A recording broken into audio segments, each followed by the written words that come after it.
Hello friends. तो कैसे हैं आप सब। देखो, मैंने आपको मैथमेटिक्स में अर्थमेटिक के 4 टॉपिक, टाइम डिस्टेंस है, नंबर सिस्टम है, 2-3 और हैं, बहुत अच्छे से कवर करा दिए थे। तो आज हम एक नई सीरीज स्टार्ट करेंगे जिसका नाम है परसेंटेज। ठीक है, तो आप अच्छे से देखना और सुनना। आपने भी परसेंटेज पहले पढ़ी होगी और पढ़ते रहते हैं, ऐसी कोई बात नहीं। कुछ रिवीजन करते हैं, कुछ नए टीचरों से पढ़ते हैं, नया सीखने की कोशिश करते हैं। देखो, नाम है किसी टॉपिक का प्रतिशत। आपने कभी ये चीज़ अपने माइंड में नोट की है कि इसका मतलब क्या होता है। आप गए किसी कोचिंग में पढ़ने, वहाँ डायरेक्ट दे दिए कि लो ये 1/2 50% है, 1/3 33 है, 1/3%, इनको याद करो और सुन कर दो चालू करने। एक्चुअल में जब तक हम ये चीज़ नहीं समझ पाएंगे कि परसेंटेज होती क्या है, तो क्या हम कुछ कर सकेंगे क्वेश्चन में। अगर लैंग्वेज में कुछ उलट सुलट हो गया, कुछ लैंग्वेज डिफिकल्ट आ गई, तो आप क्या करेंगे उस कंडीशन में। देखो, प्रतिशत का पता क्या मतलब होता है। इसको देखो, ये नाम है प्रतिशत। इसका मतलब होता है प्रत्येक, और शत का मतलब होता है 100।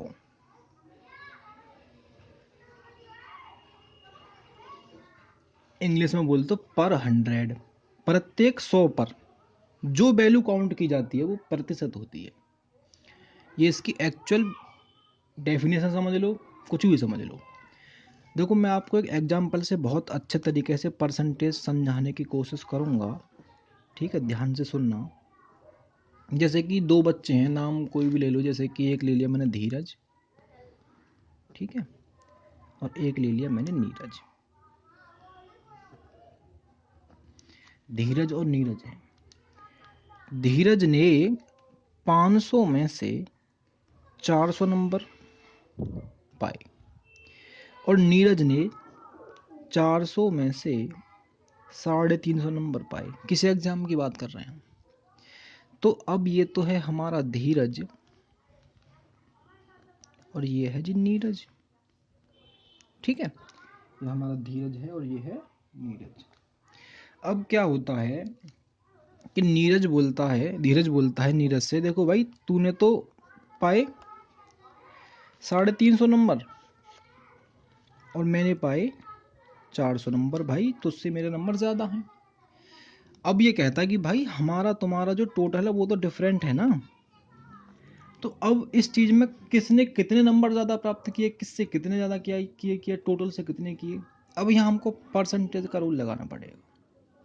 आई ना बात समझ में। हमको जरूरत पड़ी ना परसेंटेज की। यहाँ पर अगर मैं इनको परसेंटेज में काउंट करने की कोशिश करूँ तो मैं सीधे सीधे ये समझ सकता हूँ कि भाई 500 में से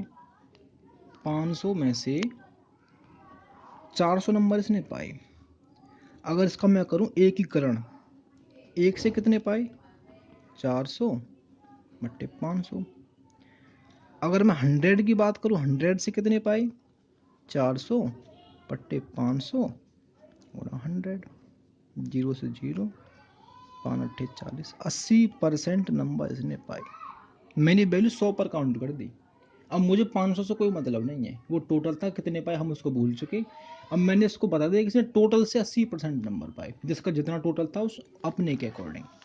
अगर मैं नीरज की बात करूं तो भाई इसका था 400 का टोटल, पाए 350 इसने। एक से कितने पाए 350 बटे 400।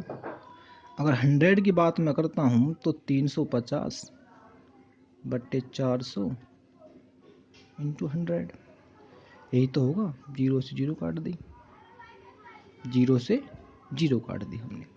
अब मैं इसको कर देता हूँ हल। 4 अट्ठे 32, ठीक है, 4 अट्ठे 32 और 28 और 4 पंजे 20। ठीक है, इसने तो पाए 80% नंबर, इसने पाए 87.5% नंबर। तो इसके नंबर ज़्यादा हैं, इसके नंबर कम है। ये चीज़ होती है परसेंटेज की एक्चुअल नॉलेज, एक्चुअल बेसिक जो स्ट्रक्चर है परसेंटेज का, ये है। अब आप समझ पाए परसेंटेज होती क्या है। ठीक है, इसके बाद में बात करेंगे, ये होती है कुछ परसेंटेज की टेबल। इनको आप अच्छे से याद कर लेना। 1/2 50% होता है। एक बात और सुन लो, जैसे कोई मूल वैल्यू है 1/2, 1/2 की वैल्यू है, अगर मुझसे कोई पूछे कि इसको परसेंटेज में बताओ तो 100 से कर दो गुणा, 50% है। अगर कहे 50% का रियल मान कितना है, 100 से कर दो डिवाइड, 1/2। ठीक है, अगर आप 100 से मल्टीप्लाई करेंगे तो परसेंटेज बनेगा, अगर आप 100 से डिवाइड करेंगे तो रियल वैल्यू बनेगी, जो मूल मान है। सही मान बोल देते हैं, मूल मान बोल देते हैं, रियल वैल्यू, शुद्धतम मान बोल देते हैं, बहुत सी लैंग्वेज हैं। ठीक है, तो आप ये जो टेबल है इसको याद कर लेना। 1/2 50% है, 1/3 33 है, 1/3% है, 1/4 25% है, 1/5 20% है। ये जो तुम्हें दिख रहा है, ठीक है, इनको अच्छे से दिखा दो।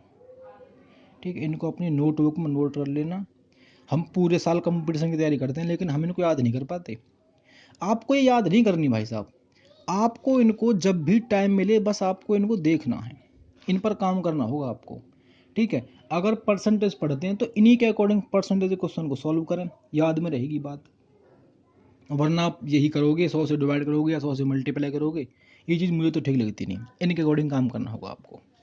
ठीक है, अब मैं बोलूँ कि 3/5, 3/5 का प्रतिशत मान कितना होगा, आप क्या करेंगे, मल्टीप्लाई 100 से करेंगे, 20 या 60 ऐसे करेंगे। और ये ठीक भी है, गलत नहीं है, लेकिन लाखों करोड़ों की भीड़ एग्जाम में यही करती है जो तुम भी करोगे।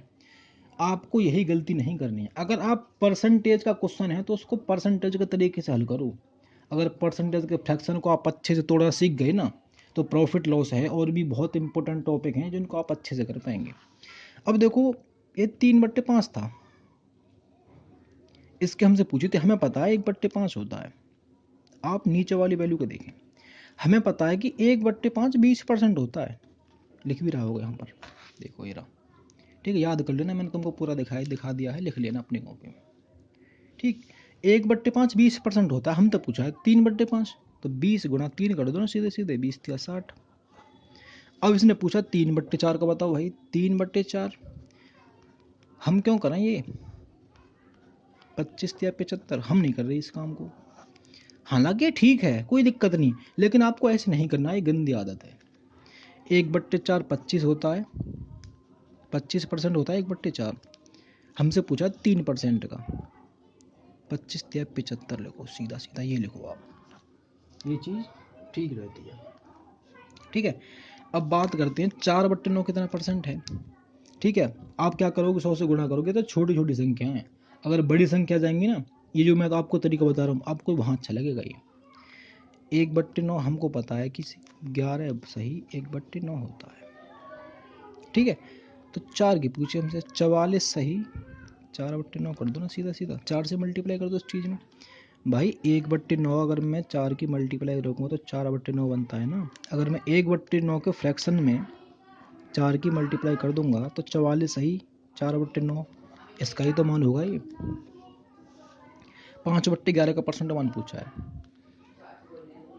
1/11 का हमें पता है 9 सही 1/11 होता है। हमसे पूछा 5 का, 5 ने 45 सही 5/11। ये परसेंटेज के साथ आपको खेलना है। जितने भी एग्जाम्पल्स आपकी बुक में हों उनकी प्रैक्टिस करो। परसेंटेज को फ्रैक्शन में तोड़ो, मतलब फ्रैक्शन से मूलमान में तोड़ो, मूलमान से फ्रैक्शन में तोड़ो। आपको इनकी बहुत अच्छे से प्रैक्टिस करनी होगी। अगर आप सही मायने में ये चीज़ सीख गई ना, तो मुझे तो नहीं लगता कि परसेंटेज में आपको कोई दिक्कत आई। ठीक है, और एक और लालजी टंडन कहाँ से आ गए। ठीक है, और क्वेश्चन हैं जैसे कि 3/11 का परसेंटेज मान बताओ, तो मुझे पता आप यही करोगे जी, हम ना कर रहे हो काम, हमें तो यही ठीक लगे, 300 करोगे बटे 11। लेकिन भाई ये तरीका गलत है, मुझे नहीं लगता सही, बहुत टाइम लगता है समय, ये चीज़ गलत है। 1/11 लिखो, 1/11 का मतलब होता है 9 सही 1/11। इससे आपकी परसेंटेज वैल्यू भी याद रहेंगी, आप उनको भूलेंगे भी नहीं, और आपका काम भी ठीक रहेगा। अब बात करिए 3/11 की, तो 9 या 27 सही 3/11, कोई दिक्कत नहीं। अब बात आती है 5/8 की। ठीक, हमको पता है 1/8 होती है 12.5%। 5 की मल्टीप्लाई कर दो, 12 पंजे 60 सही 5/2%। क्या ये ठीक है? कभी भी रिमाइंडर मेन वैल्यू से ज़्यादा हो सकता है क्या? अगर मैं कहूँ भाई 5 से किस संख्या को डिवाइड करूँ तो क्या शेषफल 5 बच जाएगा? अगर मैं किस संख्या को 2 से डिवाइड करूँगा तो क्या शेषफल 5 बच जाएगा? नहीं। तो 60 तो ये हमारी है ही।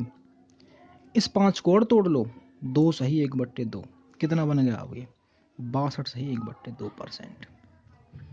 ठीक है, वरना आप ये करते 5/8 गुणा 100, ये 500 होता, 8 से डिवाइड करते जब करते। मुझे तो ये ठीक लगता नहीं।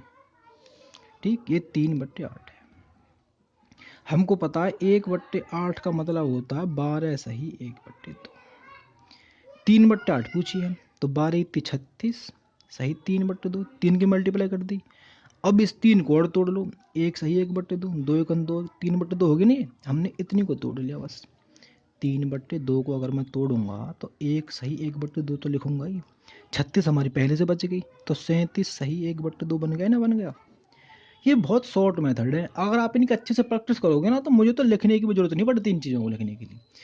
देखो, कंपटीशन कर रहे हैं आप, मैं पहाड़ा पढ़ता हूँ 11 का, लिखता हूँ 25, और आप भी जानते हैं 11 के पहाड़े में कभी 25 नहीं आता है। देखनी कोई और चीज़ है, पहाड़ा किसी और का पढ़ना। माइंड से आपको ज़्यादा वर्क करना, पेंसिल कॉपी पेन का बहुत कम प्रयोग करना है कंपटीशन क्षेत्र में। ये बात आपके जहन में होनी चाहिए। 5/7 की पूछ ली हमसे, कोई बात नहीं, डरना थोड़ी ना है। 1/7 हमको पता है 14 है सही 2/7 होता है। अब बात कर ली 5 की, 14 पंजे 70, 5 दूनी 10/7। अब इस 10 को तोड़ लो, 1 सही 3/7, 7 एकन 7 और 3 10/7 होगी ना, तो 71 तो ये बन गया और 3/7 ये बन गया। ये इसकी परसेंटेज है। आप 100 से मल्टीप्लाई करते, क्या इतनी जल्दी से आंसर तक आप आ पाते? नहीं आ पाते।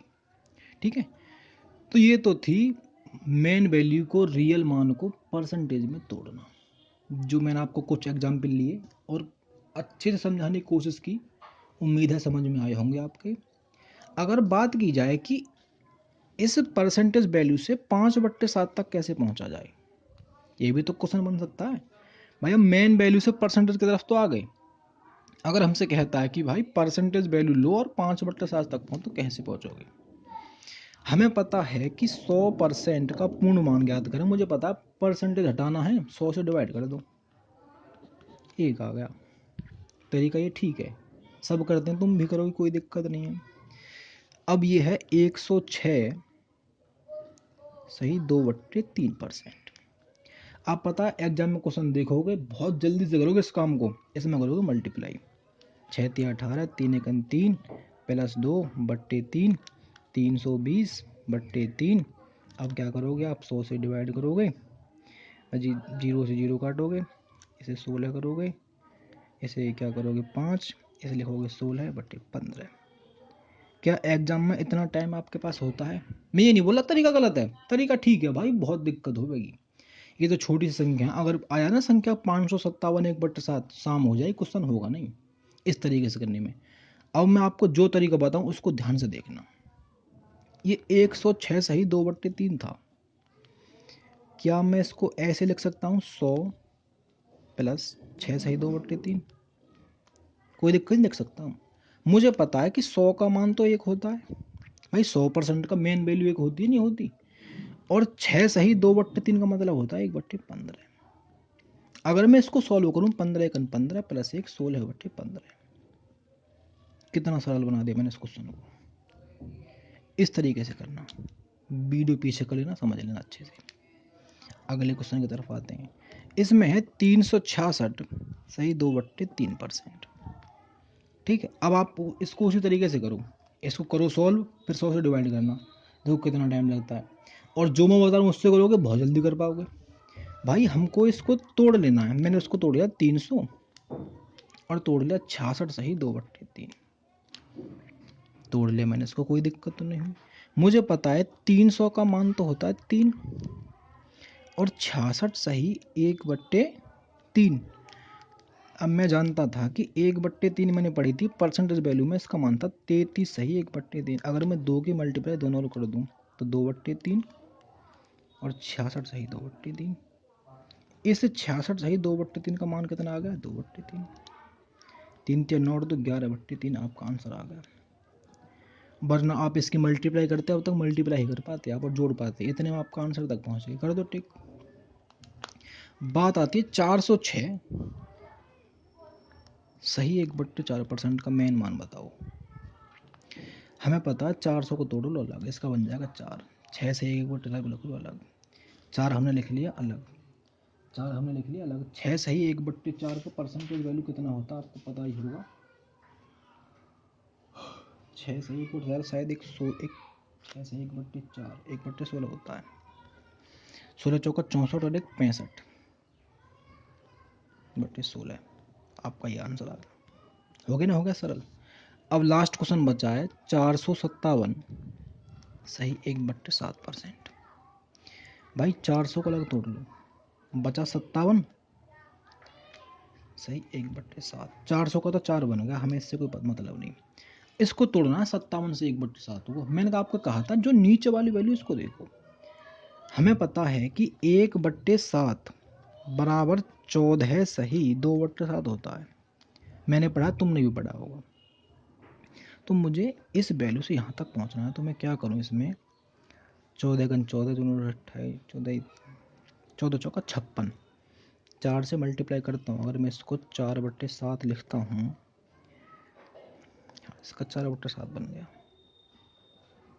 ठीक है, 4 7 28, 4 32/7, ये इसका आंसर बन गया।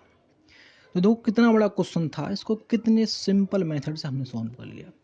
अगर आप मल्टीप्लाई करते तो इसमें 457 में 7 की मल्टीप्लाई करो, फिर 1 को जोड़ो, फिर 7 से डिवाइड करो, फिर 100 से गुणा करो, जब आप ये काम कर पाते। ठीक है, तो मैंने आपको बता दिया है। वीडियो को पीछे तक ले जाना, अच्छे से प्रैक्टिस करना, और ज़्यादा नहीं कर सकते ना, जो क्वेश्चंस मैंने आपको कराए हैं इन्हीं को भाई अच्छे से कर लेना। मुझे नहीं लगता कि कोई दिक्कत आएगी। ये परसेंटेज का बिल्कुल बेसिक स्ट्रक्चर है कि हम परसेंट वैल्यू से कैसे मेन मान की तरफ जा सकते हैं, जो रियल वैल्यू है उससे परसेंटेज पर कैसे आ सकते हैं, परसेंट के साथ खेलना, उनको तोड़ना मैंने आपको आज सिखाया है। अगले पार्ट में इनसे रिलेटेड कुछ इंपॉर्टेंट क्वेश्चन कराऊंगा मैं आपको, जो एग्जाम में बहुत आते हैं। ठीक है, इनके अच्छे से प्रैक्टिस करना। जय हिंद, जय भारत।